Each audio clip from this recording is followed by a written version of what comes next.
What's so cool about a three-statement financial model is the circularity of it forces all the constraints to be considered and reckoned with. Once you bring numbers to it, you bring targets, you hold people accountable to it, then these really interesting conversations start to come up. You might say, well, actually, we don't have enough cash to buy that much inventory to hit the sales team's target. Or, hey, yeah, we thought the margin structure was good enough, but it actually isn't good enough to allow us to grow as rapidly as we thought. Welcome back, everybody. Rich Brubaker, founder of Collective Responsibility, here today with another episode of the Mission-Driven podcast. Through this podcast, I'm trying to inspire and equip the next generation of mission-driven entrepreneurs, investors, academics, the wider ecosystem to take on the challenges that we face in our environment, economy, and society. In this episode, I'm extremely honored to be joined by David Guendelman, who is a seasoned veteran of social entrepreneurship and cares both about social impact and financial success. From prototype to scale to exit, he's been there. And so with that, David, thank you very much for taking the time to join us. It's really great to have you here to share a little about your insights and experience into not just your world of social entrepreneurship as an entrepreneur, but also the tools of finance and bring in a CFO or a fractional CFO. Yeah, great to be here, Rich. Really appreciate it. So as a starting point, maybe a brief introduction and the mission that you're on. My origin story is my family is from Chile in South America, and so I wasn't able to go back to my family's home country until I was 8 years old.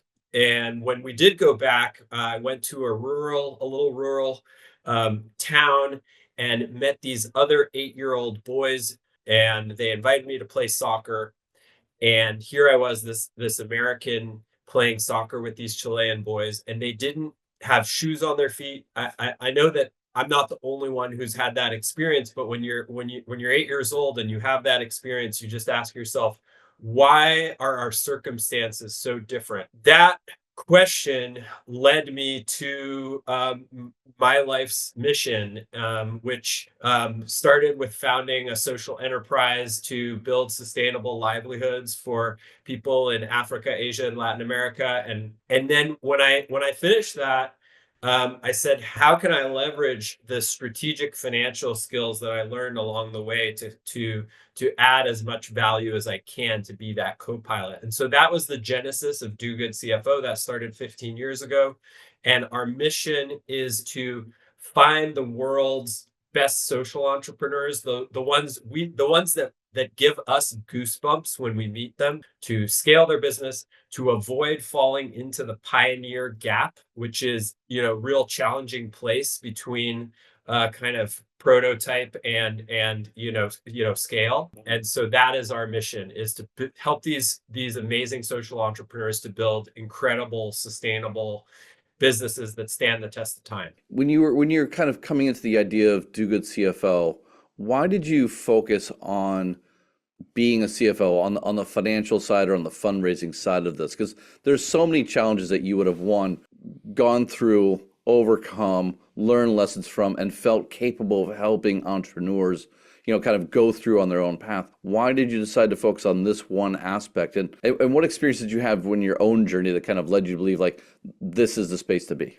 I'll say a couple of things. I mean, the first is, over and over, I talk to veteran entrepreneurial CEOs who have gone through, from scale to exit, and they say, I would never make a major decision for my business without my CFO at my side. And the reason is, when we get to, as entrepreneurs, when we get to inflection points in the business, key decisions, they trust their gut, but they also need to see it modeled out. They need to understand, what are the possible scenarios here?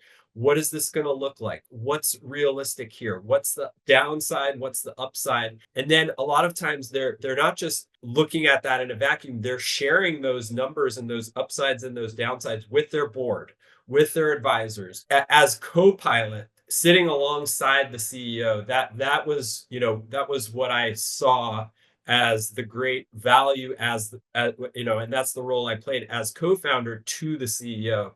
And so I said, hey, this is a real opportunity to leverage that. within your own business that you founded, were you the CFO to the CEO, or was it something that you learned over time to become and was valuable to the business as it grew? So the company that I co-founded was my first experience.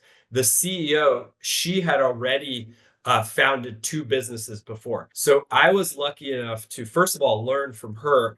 And second of all, we actually brought in for a short while a veteran CFO, a fractional CFO. And so I apprenticed myself to that CFO. He eventually left. And I had at that point learned enough to do it. And so then, yes, amongst other things, I was our CFO. So when did you bring in that fractional CFO at that time? Like how big were you, or was it a specific challenge that you were facing, or there's a specific thing that you were like, oh, we need someone now? Like, was it like kind of something that just came naturally through the organization, or was there like a catalyst, like, oh my God, we really need to bring someone in right now to figure this out? One thing one pattern I tend to observe is that there are two main reasons why entrepreneurs will come to us and say, "Hey, we need a fractional CFO. Can you help?" One is that they've made a big mistake and there's a burning fire and they need help. And that's the harder situation. And then the second is they've got a great advisor or they've got a great veteran, who's in their ear, who's saying, you need a CFO. And so that's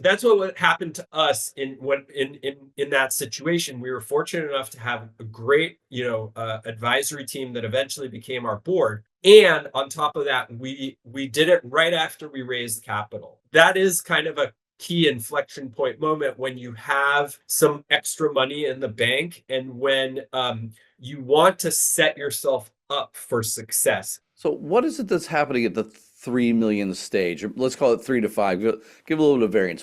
What's going on in the organization, be it its operations or its potential for scale, that says now's the time to bring someone in fractionally full-time to really help on the financial side of the business? Number one, the organization is growing quickly at an inflection point or at a crossroads of a major decision. At any of those points, they're going to need a let's say mid to long term plan with scenarios to help them think through a bunch of different questions. What is the right margin structure? How should we be pricing our products? When are we going to get to break even? What are the right investments? A lot of times investments are just like, how do we evolve and unfold the team in order? And so that's kind of one core area where a fractional CFO can be really valuable. Second is if they're approaching raising mission aligned capital. But that can mean various things. It can mean an equity raise.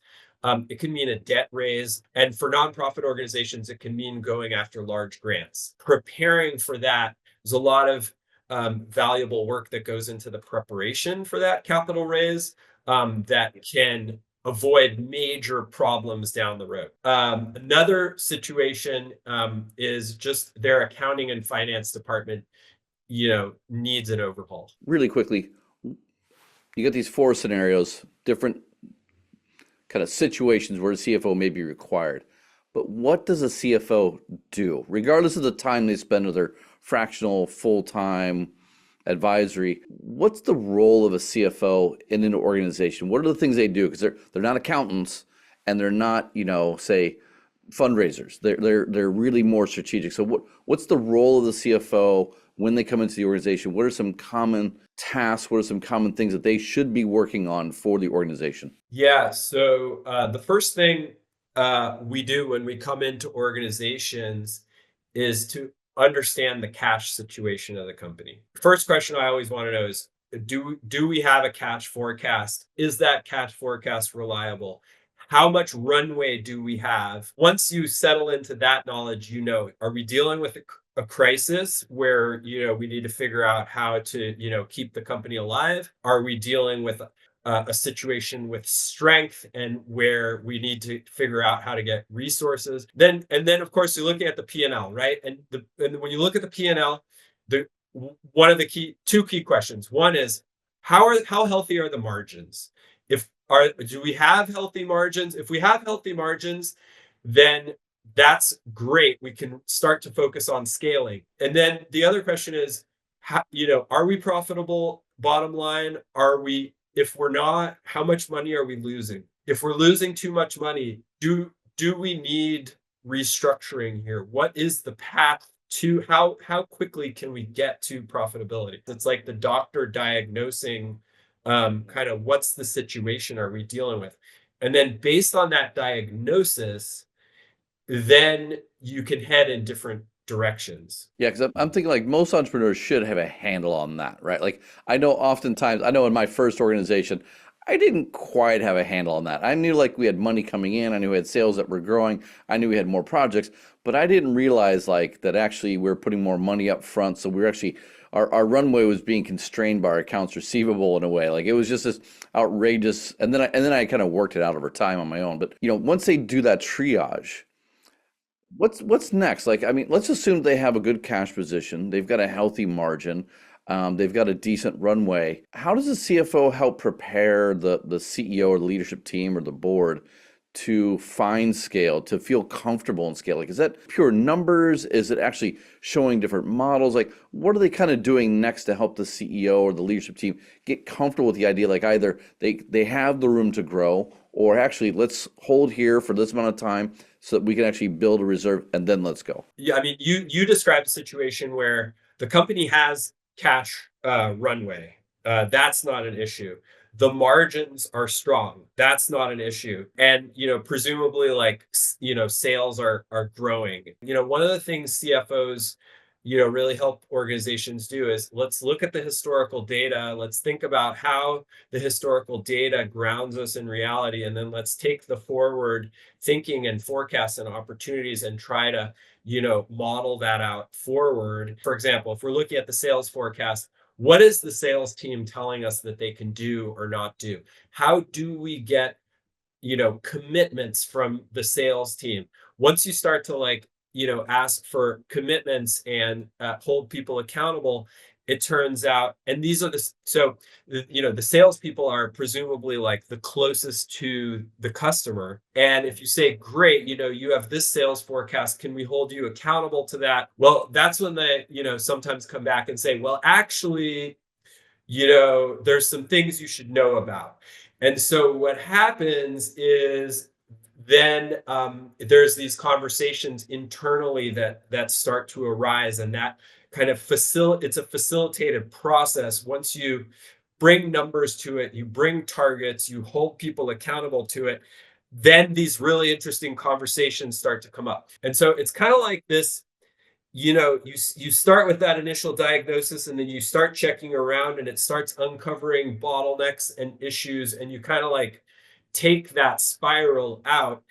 And the financial model, it's also kind of it is your business plan. And so it holds the numbers, all kind of have to like stick together. And we're also building a 3-statement model. So you see the P&L, you see the balance sheet, and you see the cash flow.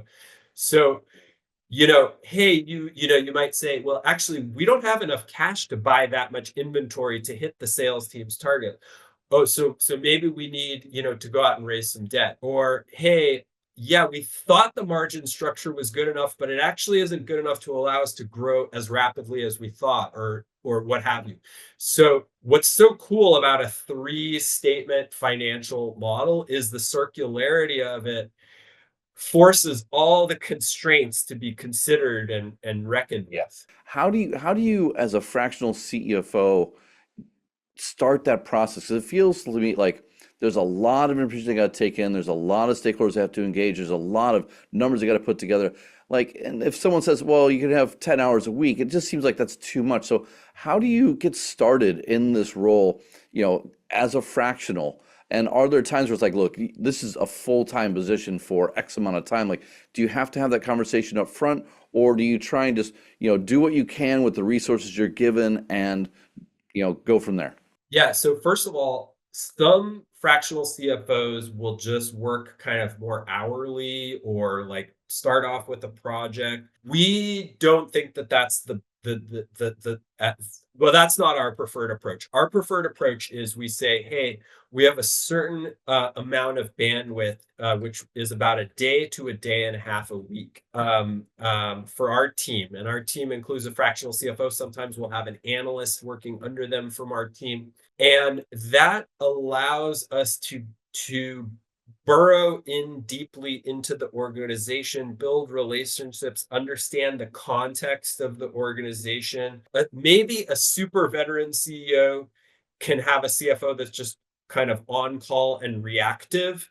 But what a first time CEO entrepreneur would want a CFO that's, proactive and been there, done that. So you can kind of, get to things in the right order. And as soon as some contextual clue comes up that there may be a challenge coming around, they're already smelling it and starting to ask questions about it. And then, yeah, to your point, I mean, the trust between the CEO, the entrepreneur, and the CFO is super critical. Like I said, in the best case scenario, the CFO becomes the co-pilot to the CEO. Obviously, if the CEO isn't listening to the CFO or isn't sharing all the information, you're clearly going to be kind of very suboptimal. How, as a previous co-founder, as well as someone who brought to scale an organization to exit, how does that change your own instinctual kind of capacity to work with entrepreneurs? Like I kind of view myself as, having started 3 nonprofits, 3 for-profits. Like now that I'm working with entrepreneurs, like I can kind of predict what's going wrong based on their mood. Like there's an instinct there that's kind of super clear because I've been through it. And I'm curious, like from your own experience, like how much do you lean on your own experience to develop kind of your instinctual capacity to work with these entrepreneurs? Because it's got to be more than just routine CFO financials for you in a way. Like you have been mission driven, you're helping them. How much does that help you help them better? 100%, because it's exactly what you're saying is like the financials tell a very important story, but the you have to overlay that with the psychology of the entrepreneur and the team dynamics that are at play. And also what type of capital, what are the investors pushing for? Do we have real mission driven capital in here? Do we not? I think what you're saying, one way I would describe what you're saying is that the enterprise is a reflection of the creator of that enterprise. And so the flaws of that creator, and we all have flaws. So there's no one that gets away from this, even after you do it multiple times.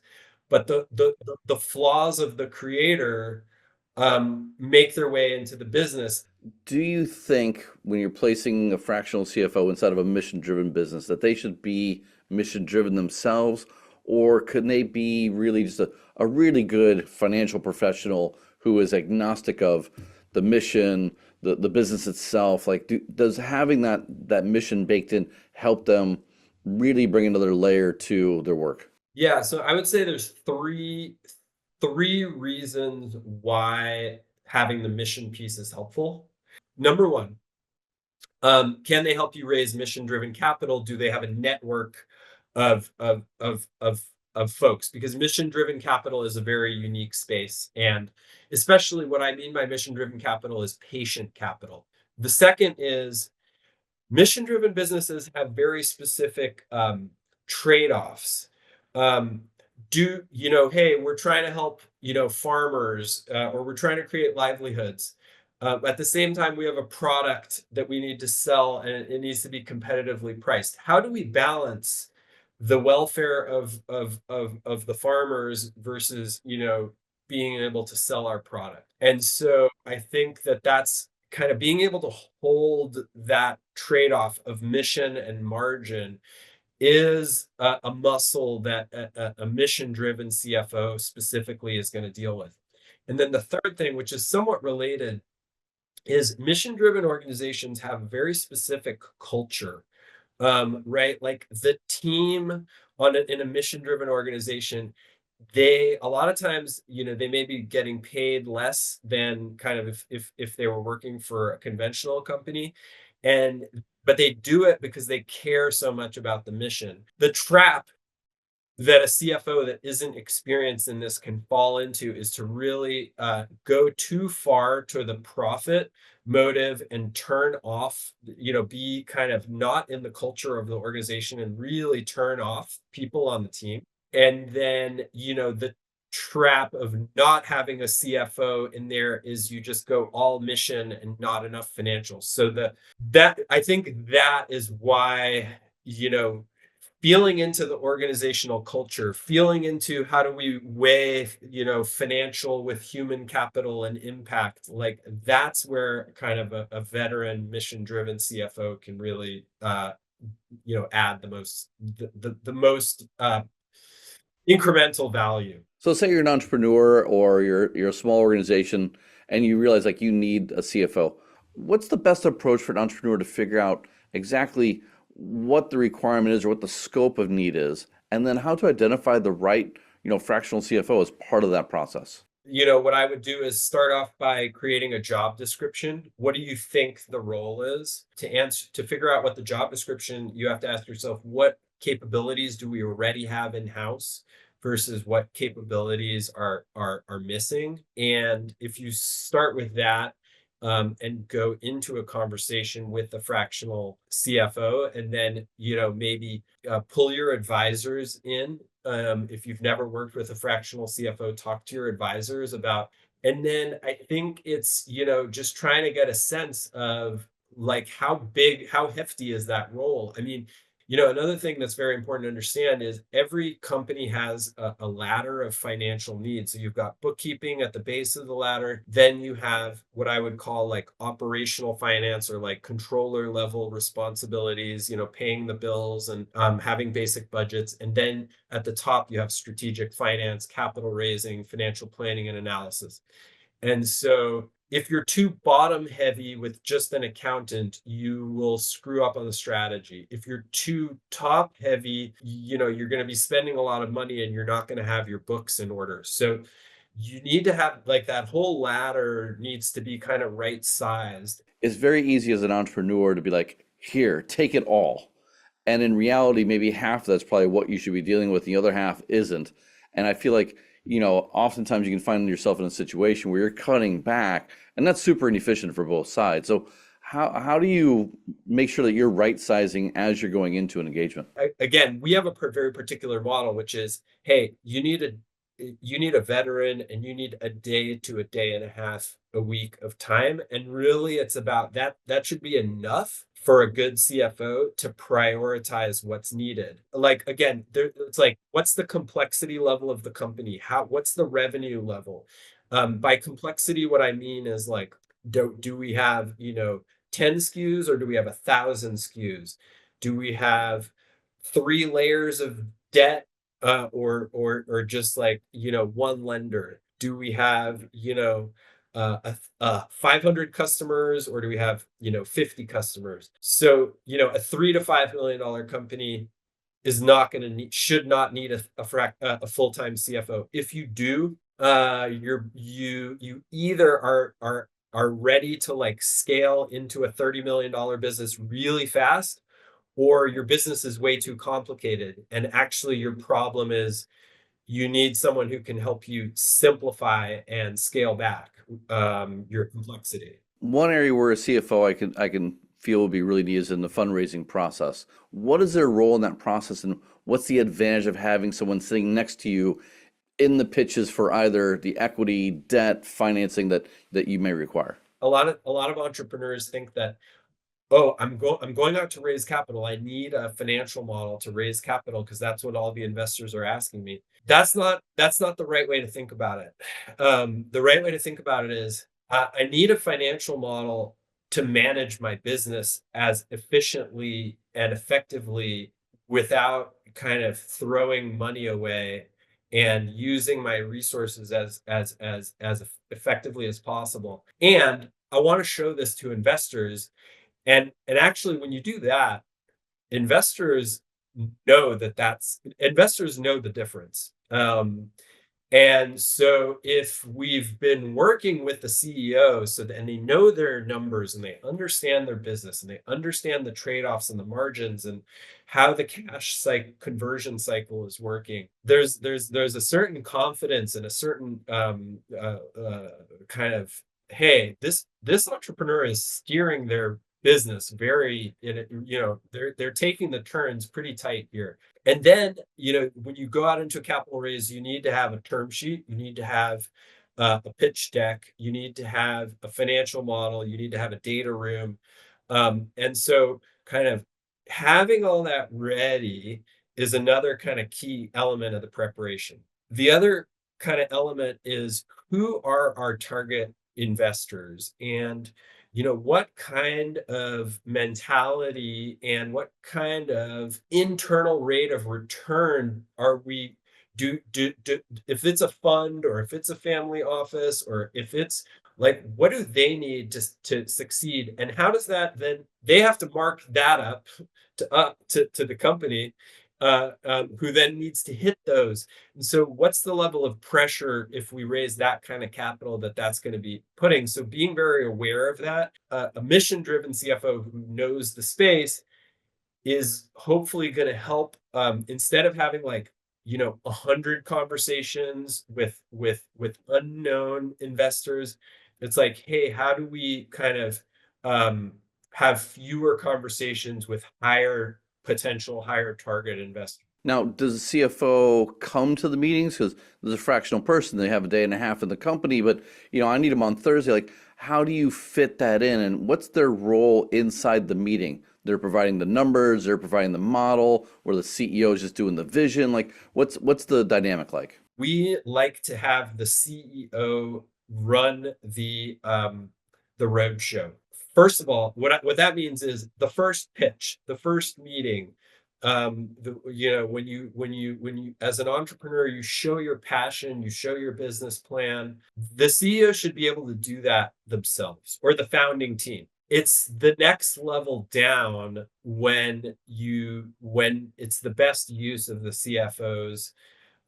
It's when the investor says, wow, I see the track record of this entrepreneur. I see, the outlines of the business and the opportunity here. I want to drill into the assumptions. I want to drill into the numbers.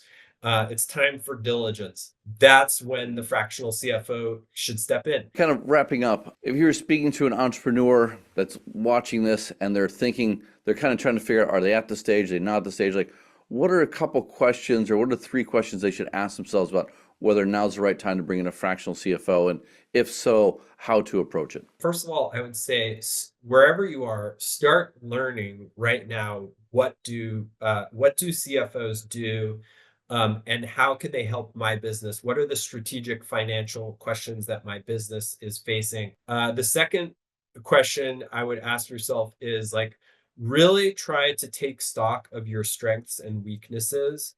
Ideally, you shouldn't be doing that alone. You should be asking your advisors for feedback. That includes, like, what functional areas are you strong at versus less strong at, and also, like, what leadership and managerial qualities are you strong and less strong at. And so out of that question is going to come, like, the answer to where you need to be investing next. I think the third thing I would say is, like, know your numbers, know your business plan. I just had a CEO come to me who had never been interested in her business plan. She just wanted to, like, run her business, which that's fine, and she was great at that. But she hit a wall and crashed. And we paused for a while, and then she came back and we started working again. And she said, I can't believe I'm saying this, but I love working on my business plan right now. I'm so into it because I know now, I understand how important it is. So get your head in the numbers, and talk to your advisors about that, and where do they see holes, and what are the questions you don't have answers yet. That would be my third thing.